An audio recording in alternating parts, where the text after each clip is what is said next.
ये पंचकोशा का विज्ञान भी है कि किस तरीके से 5 कोशों में मेमोरी है। जब मैं बात करूँगी तो थोड़ा फ्लो में पूरा टॉपिक कवर होगा। तो हमारे 5 सूक्ष्म शरीर, एक भौतिक शरीर और 4 सूक्ष्म शरीर, उसी तरीके से हमारे पंचकोशा भी है। अन्नमयी कोश, प्राणमयी कोश, ये मनोमयी कोश, कारणमयी कोश और आनंदमयी कोश। अन्नमयी कोश हमारा मैनिफेस्टेशन है, वो पपेट है, कठपुतली। अब ये फिजिकल बॉडी वो जस्ट कठपुतली है, उसके पास कोई सत्ता नहीं है अभी। ठीक है, आपको लग रहा है आप अपनी फ्री विल से चल रहे हो, आप ये एक्शन ले रहे हो, पर आप कंट्रोल्ड हो। कहाँ से?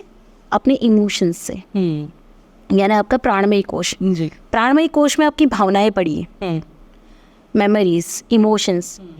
अब प्राणमयी कोश के ऊपर मनोमयी कोश है। इमोशंस कैसे ट्रिगर होते हैं? तो कि कोई विचार उठता है। अभी आपको किसी ने पुरानी बात याद कराई तो उसके साथ की फीलिंग एक्टिवेट हुई, वरना तब तक वो फीलिंग कहाँ पड़ी है। तो विचार से भावना उत्पन्न हुई, भावना से बॉडी में रिएक्शन आया, तो 3 कोश हो गए। अब आपका विचार ऐसा उठा कैसे? तो कि कारणमय कोश में, चित्त में कोई संस्कार पड़ा है, पुरानी याद पड़ी है, उससे बदबू आ रही है। समझ लो, घर के किसी कोने में कचरा पड़ा है, आपने उसको साफ नहीं किया तो उसमें से बदबू आएगी, स्मेल आएगी। तो उसी तरीके से कारण शरीर में कोई नकारात्मक विचार पड़ा है, अनुभव पड़ा है, उससे विचार उठ रहा है, विचार से फीलिंग उठ रही है और उस फीलिंग से आपके फिजिकल बॉडी में रिएक्शन आ रहा है। तो आप ट्रिगर होकर रिएक्ट करते हो, या रोते हो, या सफ़र करते हो। ठीक है, ये 4 कोशों का खेल। अब जब कारण शरीर में कचरा कहाँ पड़ा है, अगर मैं उसको देख लूँ तो क्या होगा? सफाई बट ऑब्वियस करेंगे, और सफाई करेंगे तो फ्रीडम फील होगी, मुक्ति का अनुभव हो जाएगा, ब्लिस बॉडी एक्टिव हो जाएगी, आनंद। मुझे इस जीवन में दर्द दुख इसलिए है कि मुझे पता नहीं है कि तकलीफ कहाँ से उठ रही है। अगर मुझे वो पता चल जाए तो मैं आनंद में रहूंगी। और आनंदमयी कोश आपका मुक्ति का कोश है कि ईच एंड एवरी सेकेंड आप आनंद में रहेंगे, मुक्ति का अनुभव इसी शरीर में करेंगे। और जब आप इतनी सारी जगहों पे मुक्ति का अनुभव करने लगेंगे तो एक परम मुक्ति, सच्चित आनंद का अनुभव आएगा। और सच्चित आनंद की स्थिति आपकी सोल स्टेट है। ठीक है, जब आप अपनी सोल स्टेट में रहना शुरू कर देंगे तो फिजिकल रियलिटी में कोई भी माया चल रही है, पैसे का कोई ब्लॉक आया, किसी ने कुछ हर्ट कर दिया, किसी ने कोई आपको कुछ कर दिया, तो तुरंत आपको पता चलना रहेगा मेरे पास फॉर्मूला है काम करने का। ये कहाँ से उठा, बदबू कहाँ से आई? हर बार मैं काम करती जाऊंगी, धीरे धीरे कर्म समाप्त होते गए, नए अच्छे कर्म बनने लगे, सुख ही सुख आने लगा। दुख आया तो भी कोई विचलित नहीं होते भाई, कनेक्टेड है। तो ईच एंड एवरी सेकंड जब आप स्टेबल, जैसे कहते हैं स्थित प्रज्ञा, आपकी प्रज्ञा जाग गई, अब स्थिर होने लगे, और स्थित प्रज्ञा स्थिति प्राप्त करने से अब बुद्धत्व प्राप्त करते हैं। और जैसे ही आपके प्योर इंटेलिजेंस आपकी एक्टिव हो जाती है, यानी आपकी हायर सेल्फ आपसे जुड़ गई, हायर सेल्फ आपसे पूरे स्ट्रांगली कनेक्ट हो गई, तो क्या रहा? फिर तो मुक्ति। अब कौन फंसाएगा आपको? कुछ भी नहीं फंसाएगा आपको। तो इस संसार में अटकने का कोई काम ही नहीं है। फिर काम करो अपना, फल की चिंता किए बिना, सार्थक हो जाएगा। क्या मिला क्या नहीं मिला उसकी चिंता किए बिना अपना काम करो अच्छे से। तो ये राज है मुक्ति का। ब्रीथिंग कैसे होती है? पहले के काल में मैंने कहा वैसे जंगल हुआ करते थे, शांत जीवन था, तो लोग घंटों घंटों पर बैठ के विपश्यना करते थे, या अपने जीवन से जंगलों में जाके भी साधना करते। अब इसी काल में क्या जंगल भी नहीं रहे, सुविधाएं भी इतनी नहीं है कि आप घर बार छोड़ के जंगल में निकल जाओ। यहाँ का जो कलेक्टिव है, ये कलयुग का जो कलेक्टिव है, वो आपको जंगल में भी शांति नहीं दे सकता। क्योंकि अभी अपने ही शरीर में देव दानव दोनों बस रहे हैं, दोनों के अंदर के दानवों से ही लड़ना आपके लिए भारी पड़ता है। तो अशांत मन के साथ जंगल में भी चले जाओ, वहाँ भी नरक पैदा हो जाए, फायदा नहीं है, कोई फायदा नहीं। तो बेटर है कि आप अपने घर में रह करिए, अपनी ये जो जिम्मेदारियां उसको निभाते हुए आप अपनी श्वास को मास्टर कर लें। उसके लिए आपको 7-7 घंटे की साधना की भी ज़रूरत नहीं है, और अपने घर से अलग होकर जंगल में जाने की भी ज़रूरत नहीं है। चलते उठते बैठते काम करते सब कुछ नॉर्मल लाइफ जीते, आप ब्रीथ को मास्टर करो, और देखो 2 साल के अंदर धीरे धीरे आपकी पूरी सिस्टम एक्टिवेशन में आने। यहाँ पे कंडीशन ये होती है कि सरेंडर, बस वो नहीं कर पाते। अगर सरेंडर कर दो ना, जो आया आने दो, जो गया जाने दो, आप अपनी सांसों के साथ लगे रहो। और सांस रैपिड ब्रीथ होती है, रैपिड ब्रीथ के साथ जब आप काम करते हो तो मैक्सिमम आपके शरीर में प्राण ऊर्जा का प्रभाव पड़ता है। प्राण ऊर्जा बढ़ने से क्या होगा? 72,000 नाड़ियाँ एक्टिवेशन में आएगी आपकी।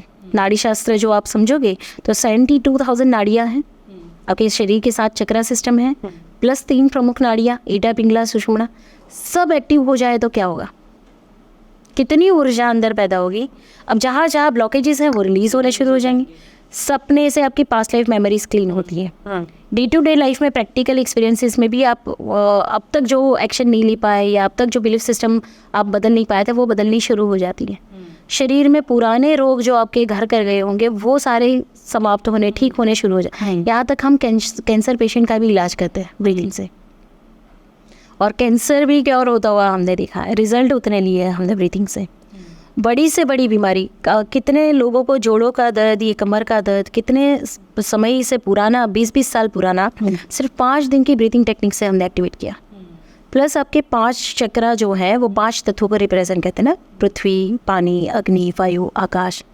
ये ही आपके पास्ट लाइफ मेमोरीज को स्टोर करके बैठे हुए हैं। तो कारण जगत तक का सारा खेल उन ब्रीथिंग से उन मेमोरीज को रिकॉल करते हैं हम। मिट्टी में यहाँ तक बिठाया आपको, पानी के अंदर भी ब्रीथिंग करवाना, फिर फायर के साथ ब्रीथिंग करवाते हैं, फिर हेमोक लगा के झूले के अंदर ब्रीथिंग कराते हैं, जिससे आप चाइल्डहुड मेमोरीज और रूम स्टेट को रिकॉल करते हैं, वहाँ के ट्रॉमास को रिलीज करते हैं। आकाश तत्व में एक वननेस के साथ मिला के आपको ब्रीथिंग करवाते हैं।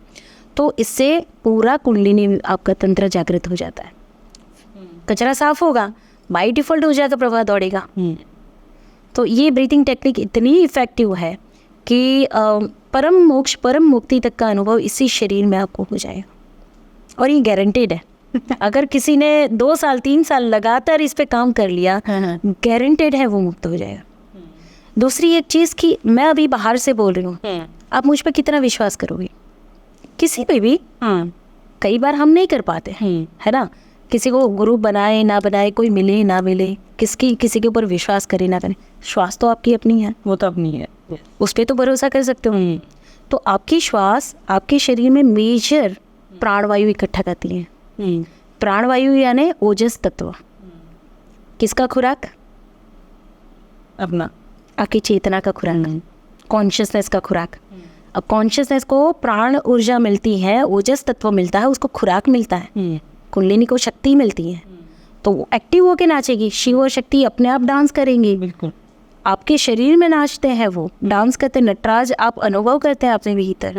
ये प्राण मिलने से वो नाचते हैं अंदर।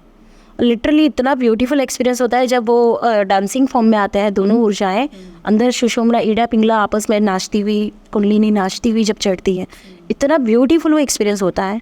पर उसको भोजन मिल रहा है इसलिए नाच रहे हैं, ऊर्जा मिलती है उसे। और फिर जो वो यूनियन की स्टेट आती है, एक ऊर्जा ब्लास्ट होती है, ज़बरदस्त लेवल पे वो ब्लास्ट होती है।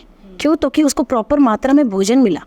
इतनी श्वास इफेक्टिव है कि आप लगातार प्राण डाल रहे मात्रा, और इतना प्राण मिलने से उसको शक्ति मिल रही है ना, और वहीं से उसका उत्थान होता है।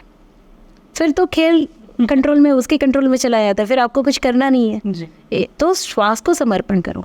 तो हम कहते हैं कि बाहर कोई गुरु मिलेगा नहीं मिलेगा पता नहीं है, या उस गुरु पे विश्वास कर पाएंगे या नहीं कर पाएंगे पता नहीं, पर आपकी श्वास आपकी गुरु है, आपकी श्वास ही आपको मार्ग दिखाती है, वही आप वही मुक्ति तक आपको ले जाती है। बीच की दौर है। तो हम कहते हैं कि तूफान आए, एक रस्सी पकड़ ली मजबूती से, फिर चाहे कितना तूफान आया, चाहे कितना बहाव आ गया, बाढ़ आ गई, आपने रस्सी पकड़ी है तो आप बहेंगे नहीं,